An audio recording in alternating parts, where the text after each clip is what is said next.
Hi, I'm an old guy and I do maths. Today we're going to look at how we calculate the periods of sine, cosine and tangent functions. And I've got some examples of those functions here. And we're first of all just going to go through them and work out what the periods are. But before I do that, just let me explain again what a period is. So if we take the the function y equals the sine of x, and we graph it, it goes through a cycle between 0 and 2 pi, 360 degrees. And that cycle starts here and returns to 0, having gone through its full cycle. That distance there is what we call a period. Okay, so forgive the scribbles in the right hand side of the screen. That's just me making sure that I don't have to work this out while I'm talking to you. So if we take y equals the sine of half x, now that is different to y equals the sine of x, which we've just looked at. The period calculation for both sines and cosines is 2 pi divided by n, and n is this number here. It's the number in front of x. If it's 1, we usually don't write it in. So if you just see y equals cos x, the period will be 2 pi on 1, 2 pi.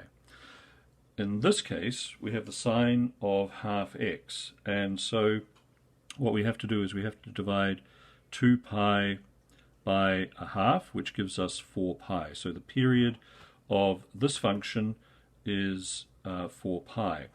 This function here, instead of a half, we've got 2. So that gives us 2 pi divided by 2, which gives us pi. Now, the half x here extends the length of the period out to 4 pi from 2 pi.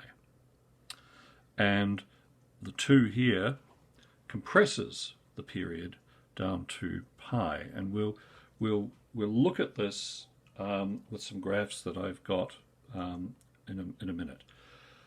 Turning to tangents, things are, as always, a little bit different. So the tangent of x, the period is 1 pi, because the formula for working out a period for a tangent function is pi on n, not 2 pi on n.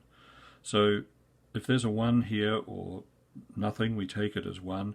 It is pi on 1. The period of the tangent of x is 1 pi.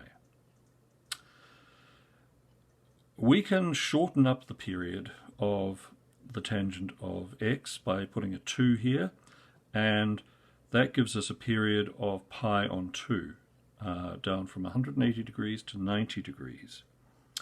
And the thing to say about these tangent functions is that when you change the period, you move the asymptotes. Now, if you are unaware of what asymptotes are or what a tangent graph looks like, have a look at my video on tangent graphs, where asymptotes and the general shape of the graph is explained. Now, let's get to graphing some of these. Now, I've done this, I've prepared this. It's my usual poor sketching, but we've got the graph of y equals a half x here, the calculation for the period, which is 2 pi on a half, which equals 4 pi, and I've badly drawn in, but nevertheless it's drawn in, I've drawn in the graph of this function, and it has a period of 4 pi. Nothing has happened to its range. The original function, y equals the sine of x, would look like this. And so you can see that, sorry, it should go all the way up to here. That's badly drawn, I apologize. It should look like this. That's more like it, because it's still got the same range. So this is the original graph, and what's happened is it's been stretched out. Okay, y equals a sine half x. The next one was y equals cos 2x. and we'll just go through the motions of working out the period. That equals pi. So what has happened here? Well, you can see that there is one cycle to here and a second cycle to here, all within the space of 2 pi. So what has happened is this graph has been compressed. And over the domain of 2 pi, instead of going through one cycle, which I will attempt to draw here, hopefully a little better than before, so that is y equals cos x, and this thing here is y equals cos 2x. It has compressed the period, and so this goes through 2 cycles within 2 pi rather than 1 cycle. Okay, now I hope that's clear. There'll be more and more of this as we progress through circular trigonometry on this channel. So if this is a little mysterious, don't worry. We'll get into specifically how we work with cosine and sine graphs individually. This is just a sort of a groundbreaker, if you will. Now here we have the graph of y equals tan x, and the formula for the period is pi on n. That we treat that as a 1, so the period here is pi. That's our period, and the distance between this asymptote and this asymptote is 180 degrees. 2 pi on 2, or pi, and you can see that this thing goes through a complete cycle. Now, very quickly, asymptotes are values that a graph or a function approaches but does not touch. So if you put 90 degrees into your calculator, if you ask your calculator to find the tangent of 90 degrees, it will tell you that it's undefined, there's a syntax error, or something like that. It won't give you a value. The same is true of 270 degrees. So the tangent graph looks very, very different to other graphs, and it behaves in a different way. It has a much greater range from negative infinity to positive infinity, because if you look, well, just to give you an example, let's find the tangent of 89.999 degrees. Well, hopefully you can see that. It's a big number, and as that number gets closer to 90 degrees, it gets bigger and bigger and bigger. Hits 90 degrees, it disappears, it's undefined. Okay, so that is a standard tangent graph. Now, the next one is y equals the tan of 2x. And what that has done is it has changed the period. So let's just have a look at this. I've got a bigger example of this graph to show you in a minute. But just so that you can get an idea of a comparison between this and this, what's happened is the period has shrunk down from 1 pi, one cycle being 1 pi, down to pi on 2, half pi. So what was pi on 2 here is now pi on 4, half the distance. What was 3 pi on 2 here is now 3 pi on 4, half the distance. And we've got one cycle here within 90 degrees, pi on 2. Which of course means that over 2 pi we can get in lots more cycles. We should probably, just for the sake of completeness, put one in there. And so what has happened, although this is badly drawn to scale, what has happened is the asymptotes have been squeezed in by the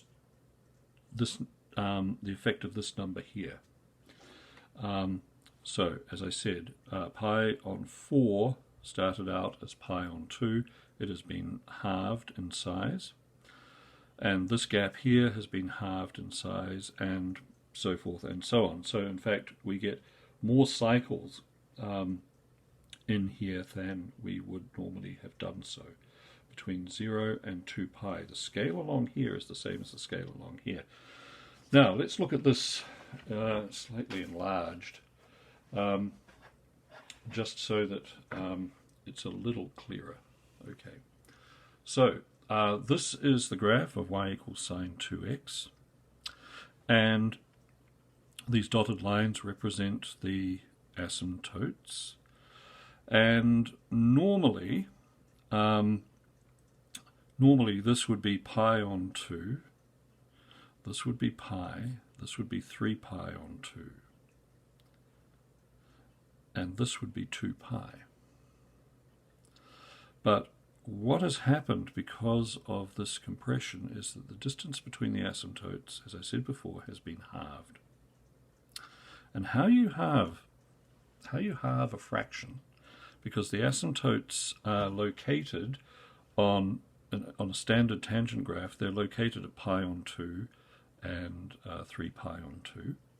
How you halve the distance between asymptotes is you double the denominator of the fraction. So this, if this were tan of x, this would be pi on 2.